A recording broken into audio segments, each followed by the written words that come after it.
Алла нәсіп етсе, Рамазан айының соңғы 10 күндігі де келіп жетті.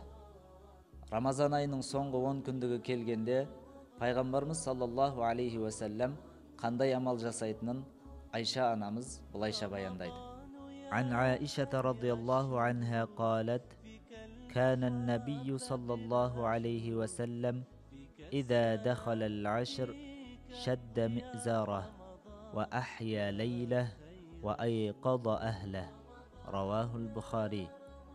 İmam Buxariden жеткен хадисте Айша анамыз радиаллаху анха былай деген: Пайғамбарымыз саллаллаху алейхи уәсәлләм Рамазанның соңғы ондығы келгенде изарын буынып, түнін сергітіп, отбасын оятатын. Алла тағала баршаларымыздың ұстап жатқан оразаларымызда, оқып жатқан тарауих намаздарымызда, жасап жатқан дұға тілектеріміз бен ізгі амалдарымызды қабыл етсін.